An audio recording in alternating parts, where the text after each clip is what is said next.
परमेश्वर हमें आशीषित कर सकते हैं, हमारी जीवन को एक सुंदर आकार दे सकते हैं, हमें हमारी गलतियों से सिखा सकते हैं और हमें बड़े कामों को करने के लिए तैयार कर सकते हैं। ये सब कुछ संभव हो सकता है सिर्फ एक रास्ते के द्वारा, और उस रास्ते की शुरुआत होती है अपनी गलतियों और पापों की माफ़ी मांगने से, खुद को परमेश्वर को सौंपने से और हर वक्त परमेश्वर में बने रहने से। हमारे लिए कई बार सिर्फ अपनी गलतियों को मानना ही बहुत बड़ी बात हो जाती है। तो आज हम आपको बताते हैं कि पछतावा या अपने पापों की माफ़ी मांगना क्या होता है, या फिर आप ये कैसे कर सकते हैं। पछतावा किसी तरह की कोई भावना नहीं है, क्योंकि जितने भी लोग भावनाओं में बहकर माफ़ी मांगते हैं या यीशु के पास आते हैं, तो उनके लिए हमेशा उस माफ़ी में और यीशु में बने रहना मुश्किल हो जाता है, क्योंकि भावनाएं जितनी जल्दी हमारे दिल में घर बनाती हैं, उतनी ही जल्दी ख़त्म भी हो जाती हैं।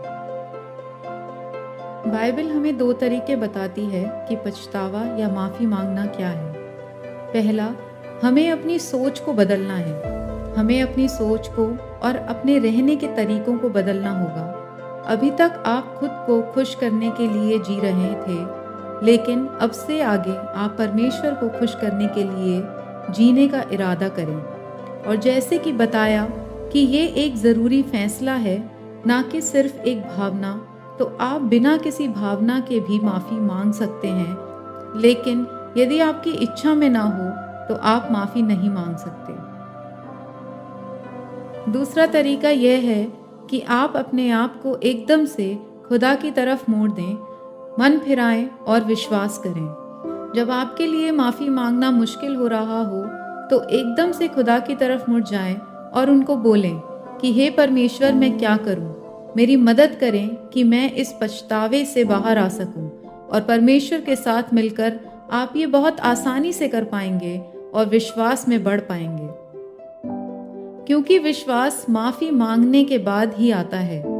बाइबल में भी बहुत सी जगह लिखा है कि मन फिराओ और विश्वास करो। सच ये है कि आप कभी भी विश्वास से नहीं लड़ रहे थे, लेकिन आपने कभी माफ़ी की ताकत को जाना ही नहीं। हम हमेशा अपने फ़ायदे के लिए चीज़ों को अपनाते हैं, लेकिन पछतावा करना या माफ़ी मांगना परमेश्वर को महिमा देना है। लूका 15 में हम उड़ाऊ पुत्र के बारे में जानते हुए देखते हैं कि कैसे घर के छोटे बेटे ने अपने पिता से अपनी जायदाद का हिस्सा मांग लिया और दुनिया में जाकर सब कुछ गलत कामों में उड़ा दिया। और फिर जब उस बेटे ने देखा कि उसके घर के नौकर भी उससे ज़्यादा अच्छी स्थिति में हैं, तो उसने सोचा कि वो वापस जाकर अपने पिता के यहाँ नौकर बनकर ही रह लेगा। लेकिन जब वो घर लौटा तो उसके पिता ने उसको माफ़ किया और गले लगाकर उसका स्वागत किया। लेकिन उसके पहले उस बेटे की हालत ऐसी हो गई थी कि वो सुअरों के साथ रहता था और उनके खाने में से ही खाना खाने के बारे में सोचता था, ताकि वो अपना पेट भर सके। और यही होता है जब हम गलत करते हैं। लूका 15 उसकी 17वीं आयत में हम देखते हैं कि जब वो अपने होश में आया तो कहने लगा कि मेरे पिता के पास कितने ही ऐसे मजदूर हैं जिनके पास खाने के बाद भी बचा रहता है, और मैं यहाँ भूखा मर रहा हूँ। और हमें भी यही करना ज़रूरी है कि हम होश में आएं और सच्चाई को जानें, अपने आप को वैसे देखें जैसे परमेश्वर यहोवा हमें देखता है।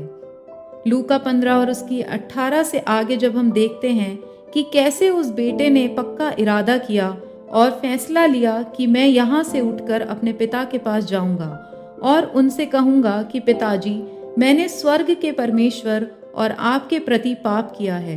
अब मैं आगे आपका बेटा कहलाने लायक नहीं रहा। मुझे आप अपना मजदूर समझकर रख लें।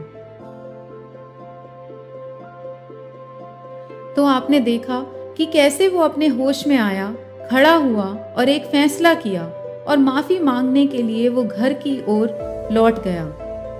इसको पछतावा कहते हैं कि फैसला करें और उस फैसले में आगे बढ़ें।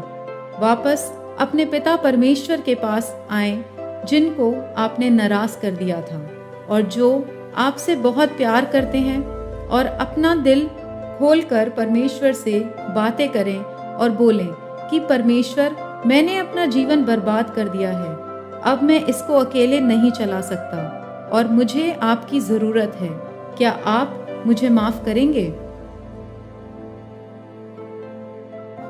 हमने इस कहानी में देखा कि बेटा कहने के बारे में सोच ही रहा था कि मुझे अपना नौकर बना लो, लेकिन उसके पिता ने उसके कहने से पहले ही उसे गले लगाकर उसका स्वागत किया।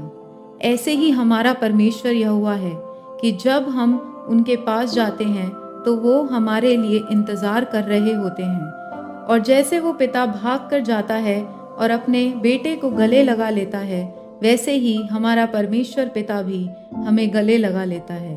उस बेटे का पिता अपने बेटे को ये मौका ही नहीं देता कि वो नौकर बनने की बात बोले, लेकिन उसके पहले वो उससे गले लगाकर माफ़ कर देते हैं और उसको नए कपड़े और नए जूते देते हैं और बेटे के लौटने पर जश्न रखते हैं। और ये इनाम होता है जब हम सच्चे दिल से माफ़ी मांगते हैं, मन फिराते हैं और परमेश्वर पर विश्वास रखते हैं। और ये बहुत कीमती है जो हमें माफ़ी के बाद अपने परमेश्वर से भी मिलता है।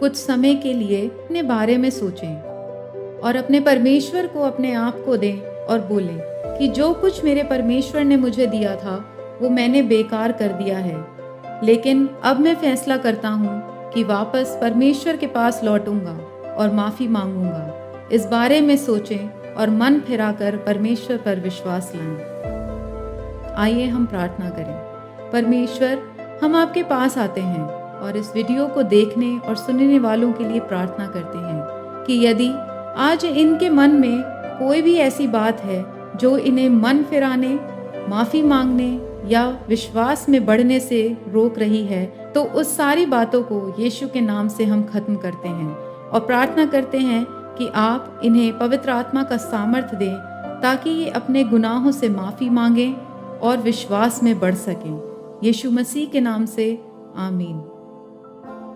हम आशा करते हैं कि इस वीडियो से आपको आशीष मिली है।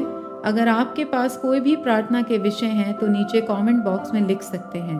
परमेश्वर आपको आत्मा के द्वारा चलना सिखाए और उसमें बने रहना सिखाए।